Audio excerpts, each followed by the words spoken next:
New concerns: the DPRK could soon launch another long-range missile or conduct its first nuclear test in 5 years. What could it mean for the region and beyond? Hello, I'm Arnold Naidu, and this is The Heat.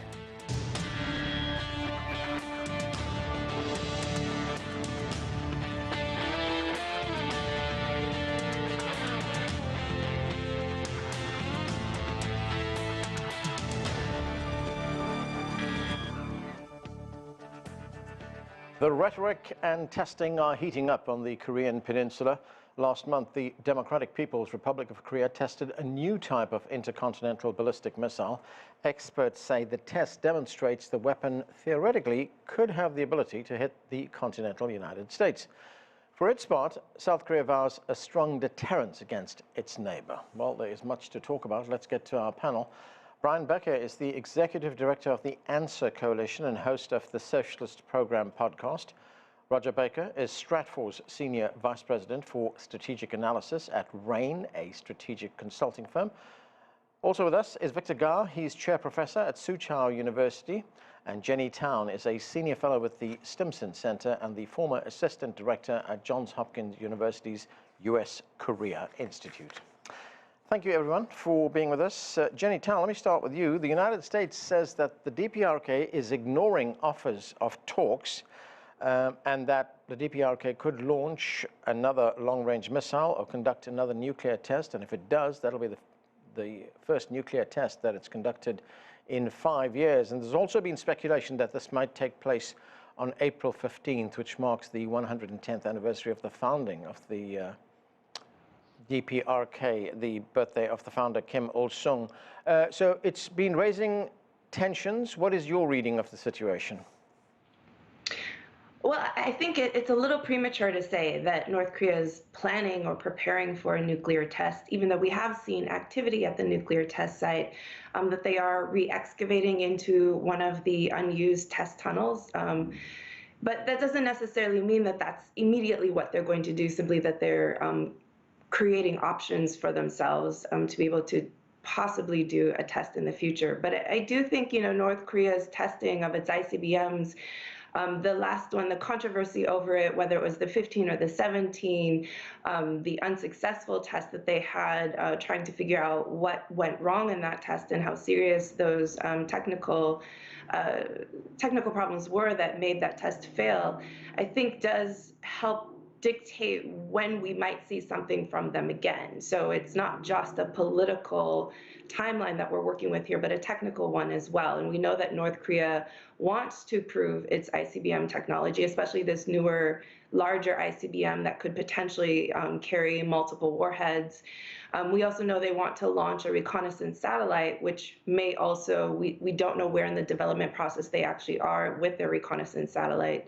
And they do have other WMD goals that they set out at the 8th Party Congress last year. So, they really are looking at the goals they set and knocking them down one after another at a time when none of the other goals that Kim Jong-un set at the 8th Party Congress last year are really working out. So this is one area where he can kind of control the pace of his achievements and start to get some political wins on the domestic agenda at a time where, it does have political significance of his 10th year in power and the 110th birthday of Kim Il-sung. Jenny, when you say, part of this might have to do with creating options, what's the motive behind that? Is this to give the DPRK more leverage, ahead of possible talks? I don't necessarily think it's framed around possible talks as much as it is creating options for the future if they do want to do more testing.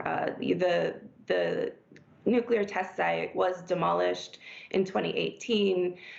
We don't know how damaged the test tunnels actually were. If North Korea wants to accomplish the goals that they set at the 8th Party Congress last year, there will be a testing component that will be necessary at some point in the next 5 years. It doesn't necessarily mean they'll rush to do that piece of it right away, but certainly in order to do it, they need to know that the tunnels are still usable, they need to have access to them, and they certainly are creating ways for them to accomplish these technical goals as well. Brian Becker, Jenny mentioned the tunneling that's taken place, which has led to speculation that the DPRK might be wanting to carry out a nuclear test. And much of this comes from the fact that Western media has published or broadcast a commercial satellite image which shows this kind of tunneling. But what is your view on what is taking place right now?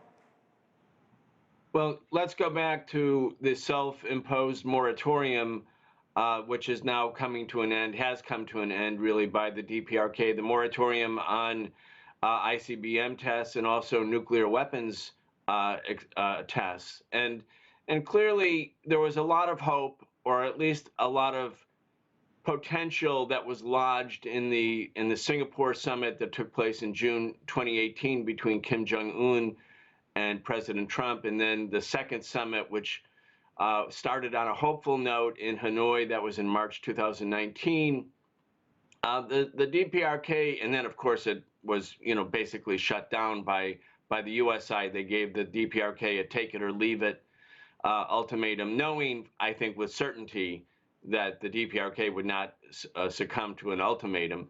That they had pledged to a step-by-step approach, confidence-building measures on each part. The DPRK was sending confidence-building measures by declaring the moratorium on ICBM tests and nuclear weapons tests. And they got nothing from it. I mean, absolutely nothing. And so at this point, I think the DPRK, especially when you think about the global environment, the war in Ukraine, the fact that we're actually exiting one era and entering a new one that we don't really fully know what to anticipate. I think the DPRK is going back to putting a premium on its own self-defense measures. And central to that, ever since 2002, ever since Bush made the axis of evil speech, identifying DPRK, Iran, and Iraq as the axis of evil, and that's when the DPRK left the Nuclear Non-Proliferation Treaty. This is first and foremost in terms of their security guarantees. Brian, remind us again, what was the U.S. ultimatum that brought things to a standstill? Well, what you mean, back in 2002? Right. Yeah, so George W. Bush, after September 11th and at the end of January, gave a State of the Union address where he said, North Korea, Iran, and Iraq are an axis of evil, and it was clear that the U.S. was about to invade Iraq, and thus the DPRK took that message and said, well, they're going to invade Iraq, and we're next. And at that moment, or right about that time, the DPRK announced that it's leaving the Nuclear Non-Proliferation Treaty and began building and creating nuclear weapons in earnest.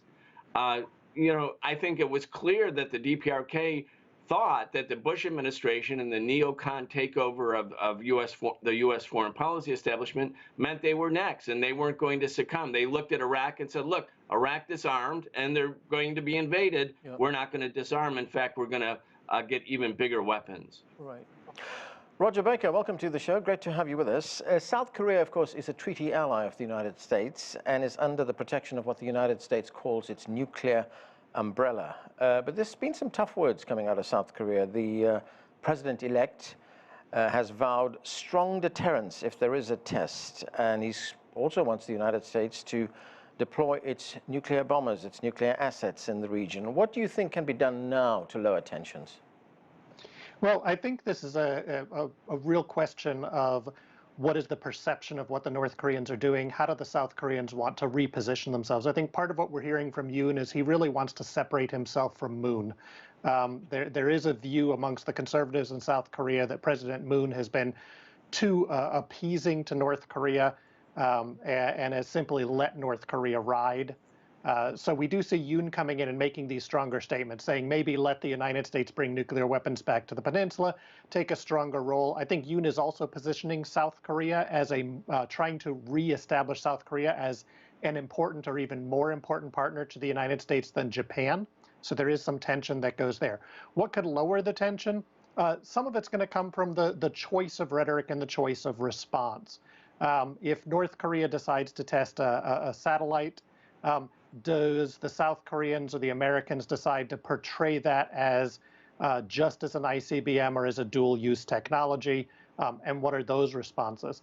The South Koreans also have an option of emphasizing what their potential responses are going to be. So as we talk about North Korea creating a deterrence has to be credible, and demonstrable. South Korea has not really created a credible and demonstrable deterrent to North Korea or to the things that they would not like North Korea to do. Economic sanctions don't really pull it off. The South Koreans are very cautious on military responses. So there may be some need, as Yoon comes in, to really set a clear limit for what the South Koreans will accept from North Korea, and then a clear set of potential responses, and demonstrate those, and that can start to reset the way North Korea feels how much room it has to maneuver. Rodger, as you say, if the rhetoric has to change, I mean, this kind of tough language that's coming out of Yoon, it's not going to help the situation, is it? Well, yes and no. I mean, it's not unexpected, and the North Koreans are not morons. They understand the different swings in South Korean leadership and the big difference between the liberal progressives and the conservatives and the way in which they talk about North Korea and which they act on North Korea. So I think that they anticipate that. If we saw the comments coming out of North Korea recently, they sort of retorted to South Korean phrases and said, well, depending upon which report you watched, you saw different highlights from it. One was, we don't intend to bomb South Korea, and the other was, but if you do anything to us, we're going to nuke you. Yeah. So the North Koreans are playing back and forth with that rhetoric as well. Victor Gao, I just want to go back to the point that Rodger just mentioned. South Korea's defense minister, in fact, said last week that his troops have the capability to, quote, accurately and swiftly strike the DPRK's launch sites, the origin of the attack, as he put it. And the North responded by saying, as we've just heard, that it would obliterate the South's conventional forces if provoked. Of course, this is being watched very closely by China. China has expressed its concern. This is the Chinese Foreign Ministry spokesman, Wang Wenbin. Let's listen. We're concerned about the current situation. China always maintains that dialogue and consultation are the only correct ways to resolve the Korean Peninsula issue. Under the current situation, any move that may lead to further deterioration and escalation of the situation is not advisable. We hope that all sides concerned will remain calm and restrained, stick to the general direction of political settlement, show goodwill to each other, resume dialogue as soon as possible, and actively seek solutions to break the deadlock. China will continue to play a constructive role in realizing the denuclearization of the peninsula and promoting a political settlement of the peninsula issue. So, Victor, as we heard there, China wants to play a constructive role. What can Beijing do right now to temper the kind of rhetoric that we're hearing? Thank you. First of all, the recent developments on the Korean Peninsula, both on the part of DPRK as well as on the part of ROK, are a great concern for China and for all the other parties which care for the stability of the peninsula. Secondly, other things being equal, the DPRK's nuclear program, including the steady miniaturization of the warheads, the steady sophistication of their launch vehicle, including ICBM launch vehicles, as well as related facilities and development, will continue to grow. So this is a concern if we care about the denuclearization of the DPRK or denuclearization of the Korean Peninsula as a whole. On the other hand, I think equally important, if not more important, efforts need to be made to address the fundamental reason which gave rise to the steady improvement of the nuclear program of the DPRK. Because if you only address one issue to the disregard of the other issue, then we will be stuck.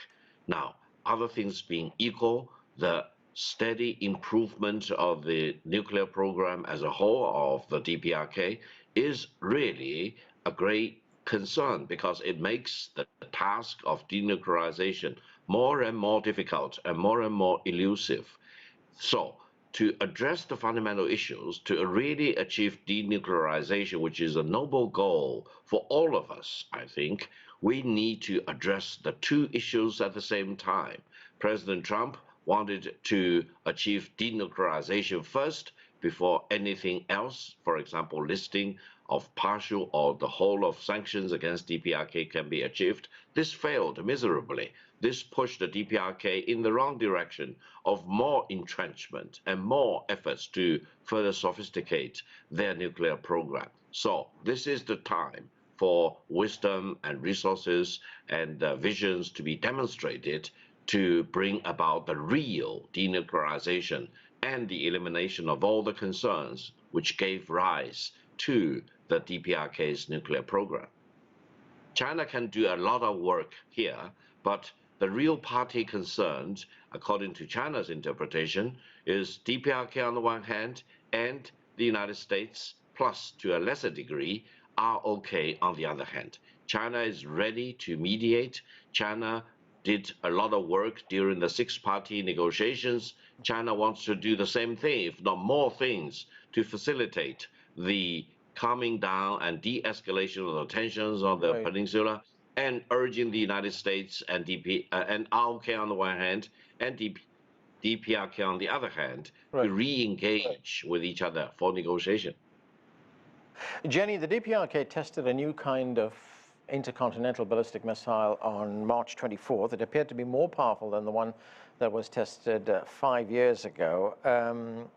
South Korea, for its part, had its own missile tests.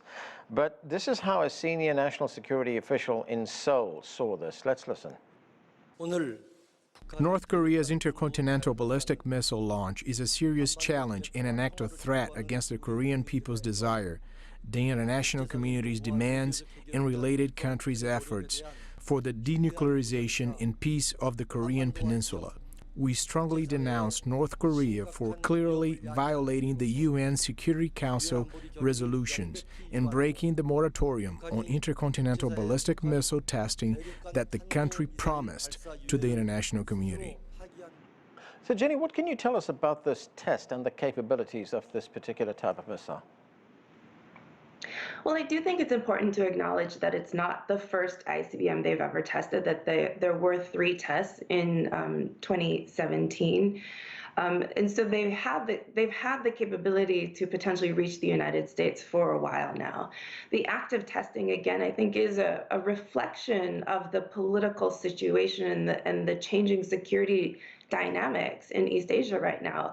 It's not just about North Korea setting goals and going forward with it in a political vacuum. There is an arms race that's going on in Asia. There's rising U.S.-China tensions. There's an increase of U.S. strengthening alliances in the region, creating new security pacts in the region. You have nuclear modernization efforts going on in China and Russia. Everyone's been testing hypersonic missiles, including the South Koreans. And a lot of what you're seeing in the types of weapons that North Korea has been testing or has set out to accomplish in the next 5 years, either counter growing U.S. and ROK capabilities, missile defense capabilities, or match trends in the region. So their ICBM, yes, it is larger. Yes, it would be capable of, I think it's their first ICBM that would be capable of carrying multiple warheads. It does make it a bigger threat overall. But it's not necessarily a new capability that they're suddenly now able to reach the United States. But this has been really, it's a really difficult time right now to address just the North Korea issue in isolation of the rest of the region.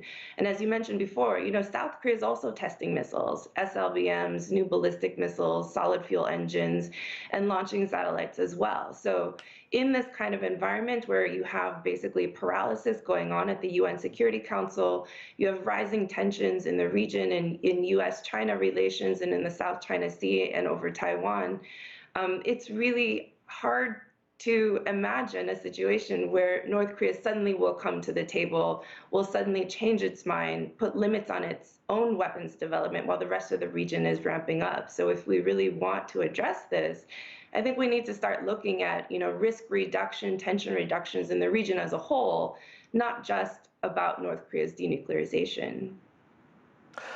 Brian, you were talking about former President Donald Trump's involvement in the DPRK when he was president. Well, he made much of his relationship with Kim Jong-un. In fact, he became the first UN leader to actually cross over into the DPRK. We haven't seen anything similar from the Biden administration. I'm wondering if the DPRK is seeking some kind of solid security guarantees from the United States, whether these things are always subject to the whims of the four-year election cycle here. We saw that with the Iran nuclear deal. One president makes the deal, another president tears it up. Yeah, indeed, it's a recipe for instability, and the other part of it is that even when Biden came in, he pursued many of the same very sort of militaristic and coercive policies that Trump promoted in the other areas, like say towards Cuba. He tried to do something different on Iran. So you never know with the United States. It's not even though one term or two terms. I mean, Donald Trump was basically, if he had aspirations for a real settlement by March 2019, those were essentially scuttled by the U.S. foreign policy establishment. I think Donald Trump was the only member of the U.S. foreign policy establishment who was really interested in coming to a deal with the DPRK for his own reasons. And obviously, the DPRK was willing to reciprocate. The DPRK imposed these multiple self-imposed sort of concessions, including the moratorium on ICBM testing and nuclear weapons testing. And, what we have now, I think what Jenny is saying is also extremely important. When we look at the world big picture right now, there's a growing tension, of course, in the South China Sea between the United States and China. You have the United States carrying out what I think is essentially a proxy war with Russia, using Ukrainians as the people who are doing all the dying and bleeding and suffering. We've entered a new phase, and the U.S. has identified major power conflict as its new military doctrine and priority, and its contingency planning and budgeting conforms to that. And so when a country like North Korea, a small country, which historically had China as an ally, but that alliance was somewhat, unraveled a little bit, and now it's a little bit stronger. I think the DPRK is looking at this whole global situation and assuming they don't necessarily have a patron. So bottom line, they're going to depend on their own security powers or prowess. And again, the other issue with missile defense shields, with THAAD or other missile defense instrumentalities, North Korea will move in the direction of hypersonic weapons as well. So we're in a global arms race. And unfortunately, all of this has happened without a real serious debate within Washington, where a lot of this has started, is in the Washington policymakers. And again, no debate in Congress, just a consensus has emerged, even though the situation is so grave, I would say. I don't think we should underestimate what the dangers are here. Rodger Becker, how big is it a problem that, compromises are being asked of North Korea, of the DPRK? All these efforts are being called upon on the DPRK to denuclearize the peninsula. But shouldn't there be some kind of compromise from the United States and its allies in the region? Well, I think one of the things we are seeing is a change in the debate in Washington. I don't think it's a stagnant debate at all. And there is a move to start discussing the concept of arms control rather than full denuclearization. And while the long-term goal is going to be denuclearization, there's a recognition that, look, North Korea is not going to give up its only strategic deterrent. It's a vulnerable country in a very vulnerable location, not just to the United States and South Korea, but quite frankly to China as well, if you look historically, and with Japan there. So there is a change in the debate. I think that an arms control concept would create more space for this step-by-step relationship with the North Koreans. And I think what the North Koreans want is an independent foreign policy where they're able to start to access some elements of international trade.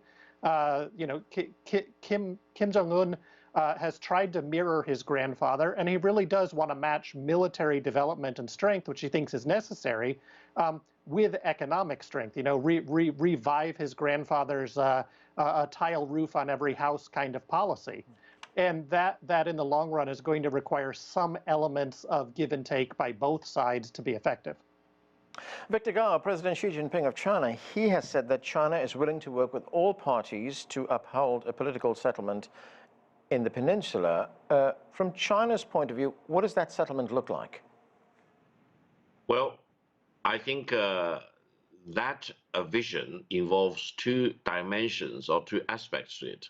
One is to achieve the denuclearization of the DPRK and on the Korean Peninsula, and the other one is to eliminate the legitimate security concerns of the DPRK when they face the threats or the potential threats from the United States and the ROK as far as securities of the DPRKs are concerned. These two dimensions are equally important, and you cannot just address one without addressing the other. So it will involve a very complicated and sophisticated and sometimes long protracted political negotiations. China believes only through political solutions can we achieve the sustainable peace on the Korean Peninsula, and in its turn, giving rise to a more sustainable settlement in this part of the world as a whole. But given the complications out of the war or military operations in Ukraine, I think we are really entering a new age of global instability and confrontation. So we need to demonstrate higher level of wisdom and vision and courage in order to achieve greater stability on the Korean Peninsula. That means major parties involved need to talk rather than confront with each other. Right. Jenny Tan, of course, the DPRK has a formidable array of weapons and continues to develop new ones. I was reading something which is quite interesting. This is what a professor at Dongsi University in South Korea in Busan, this is what he said. He said that Pyongyang hopes to use its arsenal as leverage to negotiate a peace treaty with South Korea and a U.S. withdrawal from the Korean Peninsula. Is that the ultimate goal, the long-term goal? I don't think so. I do think there is a real underlying security element here that many of the others have touched on in terms of, North Korea is it's a small vulnerable state amid big powers that all have nuclear weapons, either their own or by proxy. So there is a real deterrent part of this equation that until we solve the regional security environment, we're not really going to have a pathway towards full denuclearization. Certainly there is a coercive part of this as well, and one where they can gain leverage over time, and it does give them greater reputation and greater status and greater ability to negotiate. But they're not building nuclear weapons just to trade them away. They're building nuclear weapons to have some peace of mind that they're not going to end up like Ukraine or Iraq or Libya. Right. And until there is, greater consensus in the region of, what a security architecture is going to look like, they're going to continue doing this.